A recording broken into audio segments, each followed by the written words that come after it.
So it is Monday morning, still licking the wounds of the loss to the Dallas Cowboys. And today, I just want to come on here and react to you guys' calls that you made after the game on Sunday. If you want to be featured in upcoming videos like this, call 240-303-2936 immediately after the game and leave your post-game thoughts, whether it's good or bad, whether we win or lose. So without further ado, let's get straight into today's video. Before we do, make sure you guys go down below, leave a like on this video, subscribe to the channel if you are new, turn on post notifications so you get notified when I upload new videos like this to the channel. Alrighty, let's get straight to it. If I sound a little bit defeated, it's honestly because I am. We're frauds now. That's a true conversation. I remember last week I came on and tried to defend that we weren't because expectations weren't set prior to the season. The two losses that we just had were respectable losses, although we lost in fashions that we felt like we shouldn't have lost. They were respectable losses because those are potential playoff teams. But after losing to a reeling 3-8, 3-win, Dallas team, there's really no explanation to start to talk about besides what has happened to Washington. Why are we on a 3-game skid? Why are we not the same team that we just was a month and a half ago? And now a lot of people are saying Washington isn't is frauds. Washington isn't who we thought they were, and you have no reason but to not necessarily agree, but you can't say nothing back. I can't argue that anymore because look what they did. Like, I'll be honest with you. I wanted to win badly. If we would have won in the fashion that we were about to win with Terry McLaurin, getting the touchdown and then either going for two or winning in overtime, if we would have won that game, I would have been pissed either way. I'm not gonna lie to you. I was heated watching this game yesterday, when it was 3-3, because I'm like, what the heck are we doing? This game should not even be close. How come every other team could drub the Dallas Cowboys, but it comes to us and we're in a dogfight with them? Like they're banged up. They're not a good football team. They tried so hard to lose the game. Special teams, Brandon Aubrey, the best kicker in football, missing field goals. Like, come on, bruh. Like, you getting block kicks. How do you lose this game, dog? Like, that's what I don't understand. And that's why a lot of people are asking me, Juan, what do you think is wrong? I can't. I don't know. I can't really tell you a definitive answer on what is wrong with this team right now. Because if we looking at it, although the special teams gave up a big kick return to Turpin, I wouldn't even have kicked it to him, to be honest with you. I don't even know why they even did that. Maybe because Austin Cyber doesn't have the leg strength to kick it out the back of the end zone. At that point, bro, just kick it out of bounds, bro. I don't know. Like, you just can't kick it to Turpin. Squib it. Do something to not get the ball in the hands of Turpin, bro. That's the only mistake that they did, and that really pretty much put the nail in the coffin. You have been watching this team all season long, and the special teams unit has been really good. The defense has been really good. They're coming around. I think the defense is starting to show who they really are. And now it's like the offense cannot match the energy. They can't be what they were. And a lot of it is probably that narrative. I tried to come on here and defend the Cliff Kingsbury narrative of that he isn't, he isn't a person that changes in the second half of the season. That was just, in the past, and a lot of other factors may have went into it. But after looking at it again, how can I defend that if you go out there and look that poor against a Dallas Cowboys defense that is prone to giving it up? The Washington Commanders offensive coordinator Cliff Kingsbury told us this week that, oh yeah, we just got to do a better job at getting Terry McLaurin the ball. I'm expecting Terry McLaurin to get 10 targets, not Noah Brown. Why is Noah Brown getting all the targets and not Terry McLaurin? I have no answer for you. I do not understand. Why is it that we can't get the quick game going again? Screens, slants, drags, RPOs, something to get this team back going how we was just a month and a half ago. Cliff Kingsbury as head coach or offensive coordinator, these are his stats from August to October and November through January. His win-loss record is 52, 36, and 1. in August through October. November through January, Cliff Kingsbury is 18 for 45 to 45. Cliff Kingsbury points per game. Excuse me.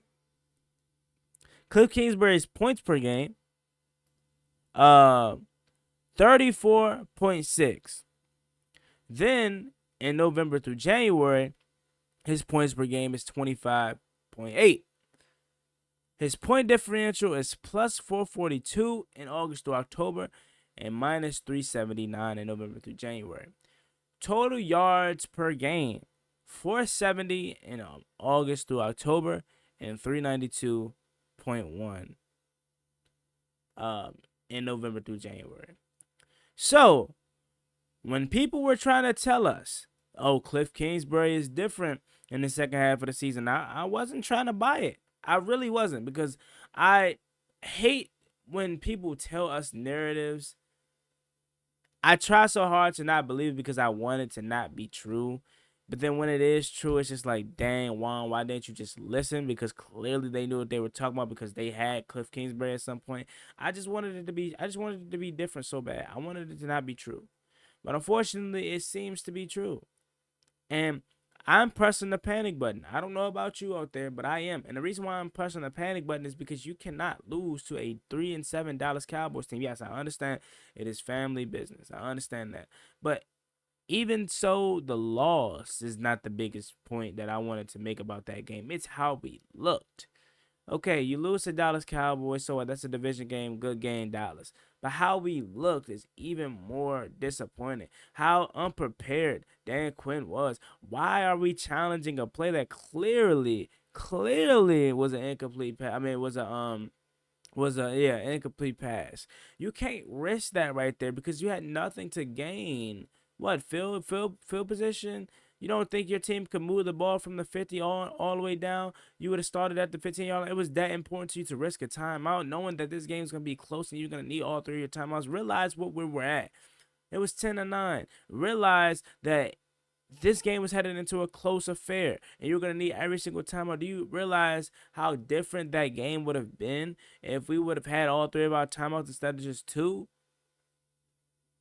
Coach Dan Quinn not going for on 4th and 2 early in the game, instead of electing for a 50+ yard field goal that Austin Seibert misses. Bro, just go for it. It's the Dallas Cowboys. Treat them like how they are. Treat them like everyone else. This isn't Dak Prescott-led Cowboys. This is Cooper Rush with the team that is reeling. Go for it on 4th and 2 at midfield. You had nothing to lose there.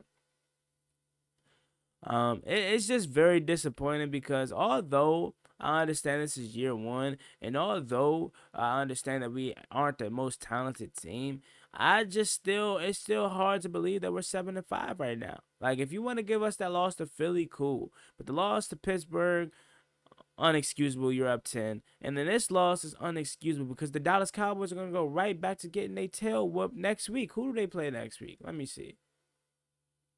They're going to go right back to getting beat as they play. Oh, they play the Giants on Thursday. So, no, they're going to win this game versus the Giants more likely than not. They're going to be 5-7, and then they're going to play Cincinnati, and then they're going to lose. So, they're going to have a nice little 2-game win streak, but then they're going to eventually come back to being the Dallas Cowboys that they are. Again, this game was 10-3 in the late stages of the third quarter. How it ended 34-26, I have no idea. We just looked lost out there. We don't look prepared. We don't look like the team we looked like a month and a half ago. I don't know where this team went. Cliff Kingsbury's offense is looking very stale, right? No motion, no quick game anymore, no RPOs. I like how we used Jay Daniels' legs a lot yesterday, but we have to get back to doing what made us successful, but adding a little bit of differences to it. You have to add some flavor to it. You know what I'm saying? Now everybody's already hit to what we wanted to do. How are you going to adjust and switch it up? It seems like Cliff Kingsbury fails to adjust and switch it up, which is why his teams in the late half of seasons don't perform as well as they did in the beginning. All right, y'all, enough of me rapping. Let's go ahead and get to the call line and listen to you all's call ins and talk about your thoughts on the Washington Commanders losing to the Dallas Cowboys. Let's go. Hey, bro, that was the original. Was that the original? That was the original kicker, not the backup kicker. And yeah, I think that he is not. We need to put him as backup and have the other guy kick. If I'm incorrect, then please correct me. We deserve to lose. We had can't we if we expect to go to the playoffs, if we expect to compete against teams that are over 500, then that is not how we play. Yes, we played hard. Yes, there's issues, but we have a lot of work to do, and we need some better cornerbacks. Hail to the Commanders, hail to the Redskins. But I'm glad that we didn't get mishyped and think that we are better than what we thought we are. We are not. We are not ready. Thanks. Hail to the Redskins. Alrighty, thank you for that call in, man. And you're right. We didn't deserve to win this game. That's why I wasn't pissed that we lost because we didn't deserve to win because of look at how I was more so pissed at how we played and how we looked. I was disgusted at how we looked. Because there's no reason you're in a dogfight with this version of the Dallas Cowboys, and you're supposed to be a playoff team. At this point in time, you still have hopes and aspirations that you could potentially get back into the division race in the NFC East, and you're looking like this. And then the loss on top of it adds it all. I had a funny feeling that we were going to lose. I just couldn't. Not. I'm talking about watching the game, obviously, not coming into the game, but like as the game got later, I think it was after that tight end game. After that tight end scored that touchdown, I don't know if it was Peyton Hendershot, whoever it was, crossed the middle back of end zone where it was miscommunication between Jeremy Chin and Quan Martin. I was like, man, we really about to lose this game. That's crazy. That's crazy. And for us to even be in the position that we were in late, it just shows you, in my opinion, how bad the Dallas Cowboys are. Because how the heck you let Terry McLaurin break free, I have no idea. Also, Cyber shouldn't even been put in that position because now a lot of fans believe you should have went for two. In my opinion, I was on either side because I know a lot of people say I don't want 10 more minutes of football. Hey, look, bro, I just want to win the game. So I don't care what they decide to do. I was in the moment. I knew Austin Cyber was gonna miss prior to him kicking. I had that feeling. I knew he was gonna miss, but I wasn't screaming. He should have went for two, man, because I knew he was gonna miss. That's not why I thought he was gonna miss. I just thought he was gonna miss because he's not a good kicker to me. He's cool. He's a guy that you can come in and he can that can pinch hit. But anything beyond 35, bro, he looks like he wants to vomit. He looks like he wants to have no parts of it. Inside 20, 24, 19 yards, 25, 26 PAT. Well, most from he missed two PATs yesterday or one PAT. He's not a good kicker in my opinion. I'm not trying to harp on him, but I've been seeing this about him, bro. Like his leg is so weak. I would much rather take a strong-legged kicker that has accuracy issues and that can be fixed than have a kicker that barely can get it to the net.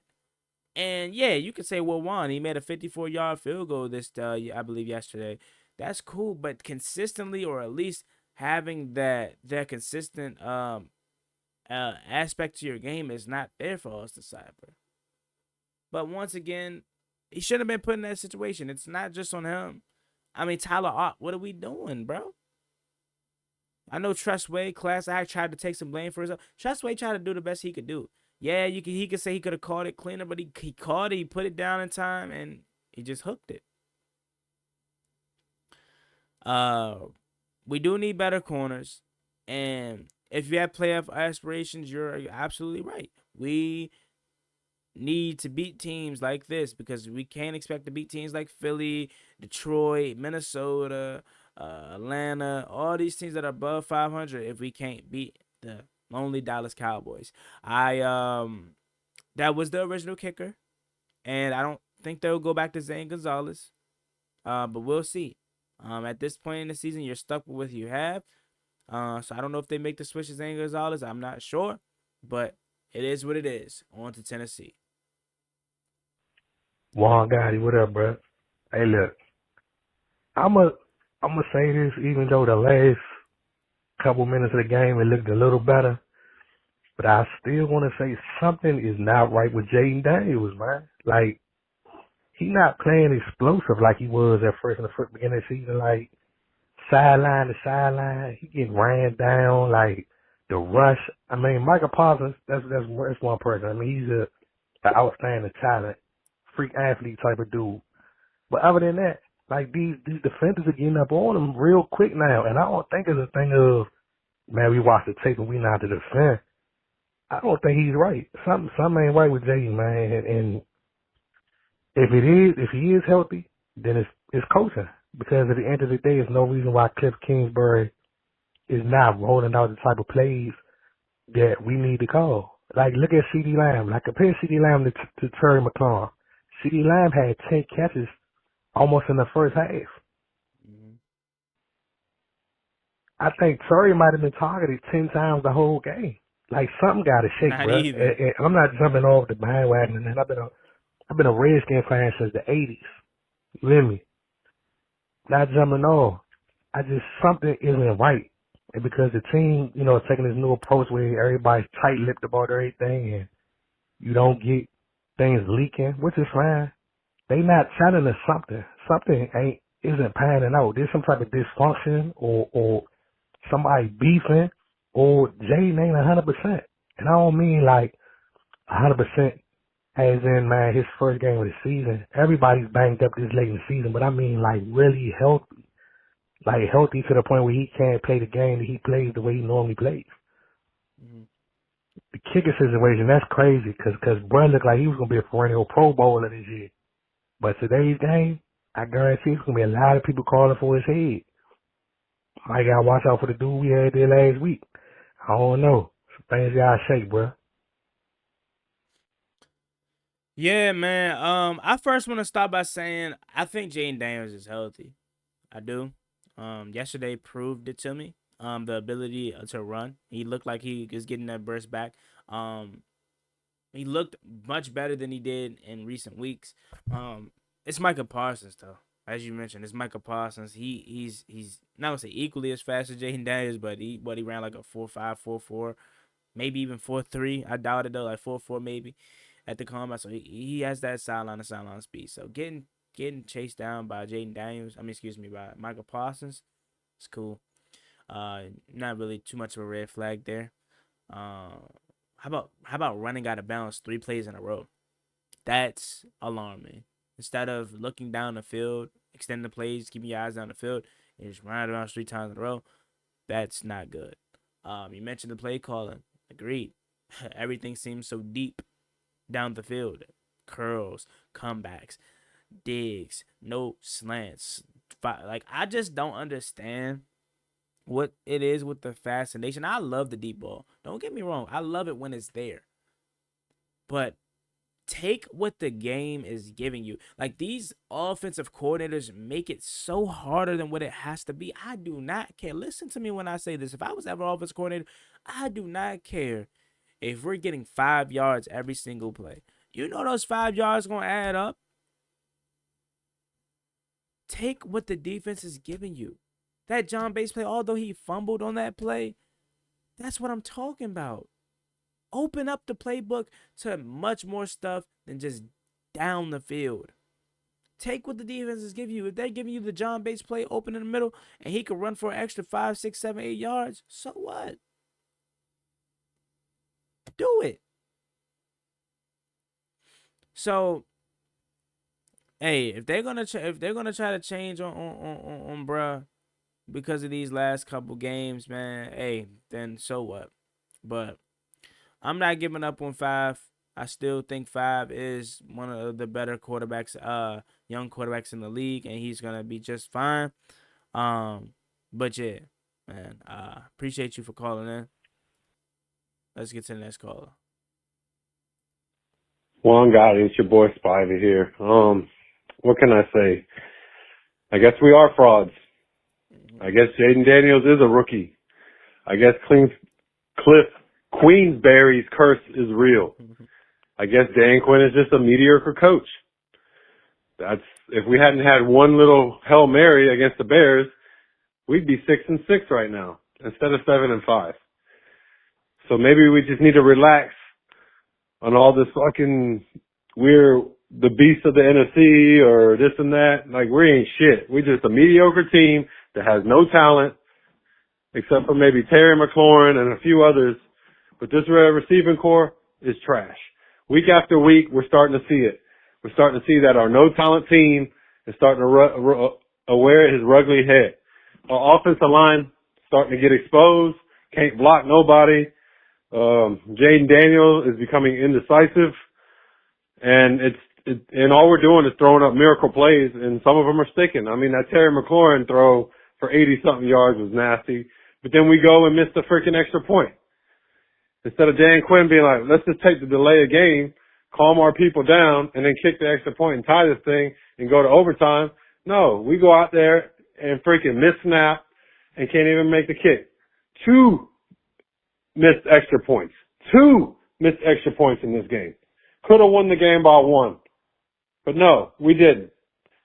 So, and then that Turpin return, like what was that? No, I get it. The nuances of the game. If everything is in timing and rhythm, if they bobble the kick, that throws off all the timing or whatever. But at the same time, you're like, come on, man, you cannot let that man return that. You know how dangerous he is. So, but it is what it is. There's no more talk. We shouldn't even talk about the playoffs no more. Because if we do make it to the playoffs after this, we're going to be a one and done. We're not beating anybody. The way the Titans look today against the Texans, we're probably going to lose next week and be 7-7. But it just is what it is. Or what are we now? What are we coming in? 7-4, 7-5? Where were we? We're 7-5. So we're going to end up being 7-6. And then, God forbid, we go into our bye week and come out the bye week and lose again. Like, I'm scared to death we're going to end 7-10. I'm really scared to death that we're going to end 7-10. But we'll see what happens. I don't understand how we lost to a Cooper Rush Dallas Cowboy team that is absolutely depleted on both sides of the ball. And we barely even got to Cooper Rush today. The only time we got to Cooper Rush today was on busted plays where, he held the ball too long. We didn't generate any kind of pressure to make him uncomfortable. He was. Yeah, you say he didn't generate any kind of pressure today for Cooper Rush, and then it cut off. I understand. Yeah, that's how I felt watching it too. Like we let Cooper Rush sit back there all day as if he was Patrick Mahomes, as if he was Josh Allen, gave him time after time, and he's a bum, but he's not a bum-er. You know what I'm saying? He's an NFL quarterback, so he's gonna be able to make the right read if he has 10 seconds to throw the ball. That's one. I agree with everything you said. I went in thinking, hey man, we could run the table, finish 13-4. You know what I'm saying, and be one and play Philly for the division. Now that has totally flipped because now I don't even know if we're gonna win the next game. As you mentioned, Will Levis just beat Houston. They put up 30 points. When was the last time we put up 30 points? I have no doubt in my mind that game could be a possible dogfight and we could possibly lose. We're now back to Ron Rivera, Jay Gruden, Washington Redskins / football team Commanders. Now, I have to revert back to my old ways of not feeling like we can win every single game. Now I have to hope and pray and lay out this kind of outline of how Washington can get it done instead of just saying, hey man, we the Commanders. We gonna take care of them, bro. Like, that's how I was just 3.5 weeks ago. Like, that's the kind of confidence that Dan Quinn and his team instilled in me. And now I'm back to as if it felt like Ron Rivera and Eric Bieniemy is coaching the team no more. Like, now I'm to the point where I have little to no confidence, and I'm just hoping and praying that we can get it done. And it's going to be a shocker if we do. So, man, I agree. You made the point about DQ should have took the delay game, but he was geeked up and hyped up himself. He couldn't believe what just happened himself.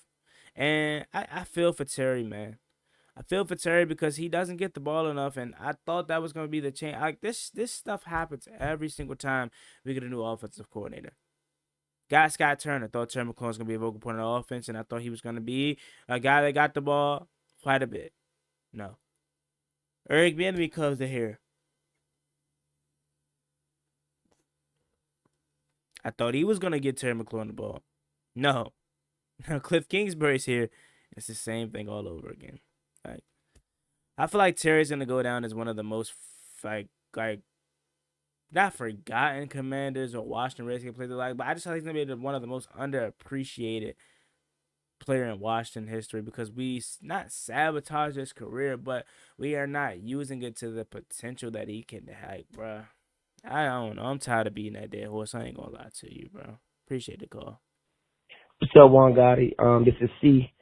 I just want to share my thoughts on the game. I think this is very disappointing because I feel like the Commanders' offense has been very conservative, in my opinion. Like, I understand that we like to set up the screenplays and all that stuff, but I feel like when we let it loose, you see what it looks like. You see we're moving the ball. When James is allowed to do what he can do, be that playmaker, you see we actually move the ball. I just feel like the last 3 weeks, we've been very conservative, throwing a lot of screen passes. And, it has not really been good for our offense. So that's all I got. Like, I feel like we need to open up the field more. Yeah. Appreciate you for calling in. But but I get what you're saying about the screens, but that also goes into opening up the playbook because because we're not running a lot of screens like how we were in the early part of the season. But remember, that's why the down the field plays were opening up. That's why you were able to get Terry McLaurin down the sideline. That's why you were able to get these players down the field. De'Ami Brown down the field for a touchdown right before half. That's why you were able to do that because you were running quick game, you were running screens, you were running stunts, you were running drives because now the secondary and the cornerbacks have to come down and the linebackers have to come down to play the underneath route, which leaves the over the top open. But now if you're going into the game just trying to throw everything down the field, making Jaden Daniels sit back there with the offensive line that ain't hitting the same. Let's speak on that too. Offensive line ain't hitting the same how they was earlier on in the season. Now you're starting to see rookie Jaden Daniels. Now you're starting to see what this offense really is. Besides, before it not being as talented as we didn't think it was that talented to begin with, but thriving as it once was. Because now you have changed the whole entire way we were playing. Instead of adding more to the game plan that was helping us be successful, you're now just flipping it to the opposite, and now it's getting stopped. So I don't know, bro. It's frustrating, it's upsetting because a lot of fans tried to tell me about this, man. They tried to say, don't get too hyped and you can't get comfortable, and look where we did. What's up, Juan, big bro? This Norman, man. Hey, I've been in your conversation every now and then, but the game us in Dallas, man, I ain't too mad at it. You know what I'm saying? I mean, we lost, you know what I'm saying, but we still got a good chance to make the playoffs, you know what I mean? We 7-5. I take that, you know what I'm saying? I think the game was suspect, though. I mean, I got to look at this run play. I forgot who ran the ball, but it looked like he wasn't even trying to run for the touchdown when he could have got that touchdown. I think younger name was, I want to say, it wasn't Rodriguez. We just let him go. I forgot who Cuz was, but if you look at that last run play, I know it was in the third quarter, you'll see him running the ball. And you'll see that he could have got the touchdown, but he stops himself. But yeah, young, give me a call. My number 443-871-02. I ain't gonna give you a whole number out, bro. I ain't gonna do that. Called it right at the right time. But I see what you're talking about here. Jeremy McNichols is who you were probably referring to.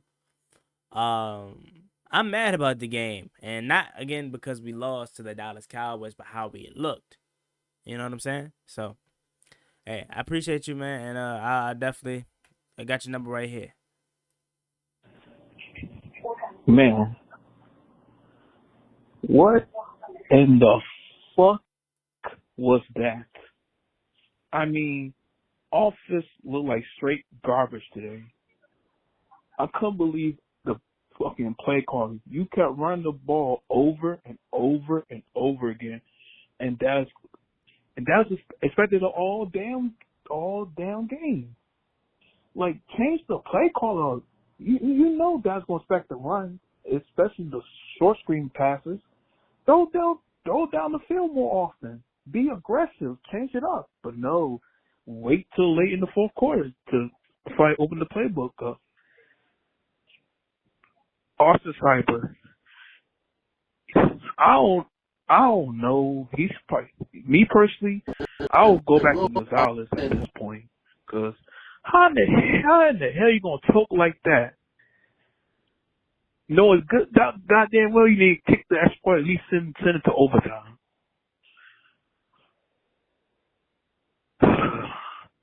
Like I said, it's disappointing. It's suckish. Because I hate Dallas with a passion.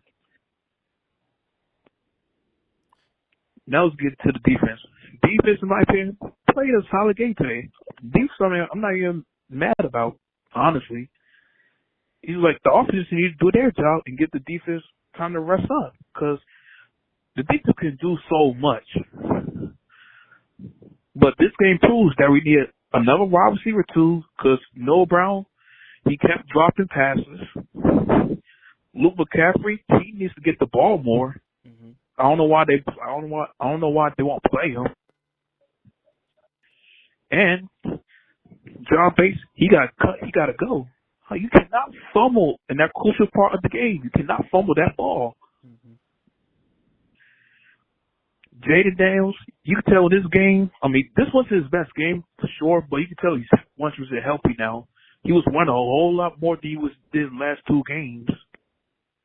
But hey, now we gotta beat Tennessee now because we're not going to playoffs. We're not going. So next week it's a must-win game for us now. Mm-hmm. I hate to say it at this crucial point because we should have handled our business today, but we didn't. So it is what it is. On to Tennessee. We gotta win that game, and after that is our bye week. And let's just keep it going. Just hope for the best. Peace. Thank you so much for the caller to take us out on this video, man. A lot of what you said was cool, and I understand where you're coming from. Only thing I will say is I feel like it's not enough for the short passes. I think we have it reversed. Like, I just looked at Terry McLaurin's whole route tree. Everything is streaks, fades, down the field. Noah Brown, comeback, 15 yards down the field. Diggs, like, we're not running enough of the short game that we was. Just go back to early on in the season. And I know vividly because I was complaining about it. And the nerve I was looking, I didn't think this was going to be the case. Now, you know, if myself back in week 1 through 5 didn't know week 11 we would be like this now. But early in the season, I had the nerve to complain about all the short passes. I was saying, let Jaden throw. But if I would have known this was going to be the outcome of that, I wouldn't have did it. I wouldn't have said that. That wouldn't have been my thought process. If I knew that we can't balance it, I wouldn't have been screaming for it. We're either early in the season, we're short passes, getting the ball out of the hands of Jay Daniels quick, which opens up open up the offense more down the field for deep threats like Terry McLaurin, Deion Brown, deep bombs. Now, or we're just every play 15 yards down the field. Jay Daniels having to sit there in the pocket and either getting sacked, not looking as comfortable because the offensive line doesn't protect him as well, or he just is indecisive himself now. It doesn't look fluid. It doesn't look real. It doesn't look how it did early on. And I wish I had the definitive answer for you, but at this point, this may just be who we really are. Okay? So there you have it. Thank you so much for calling in, everyone. I appreciate you. If you want to be featured in the Tennessee Titans version of this, don't forget to call 240-303-2936 at the end of that game and leave your thoughts. Don't forget to use my promo code JGTS on SeatGeek to get $20 off your first purchase. If you want to go to the game versus the Tennessee Titans, I would encourage you to use this promo code to get $20 off your first purchase. Alrighty, y'all be easy, stay safe, stay blessed out there. See y'all later. I'm out. Peace.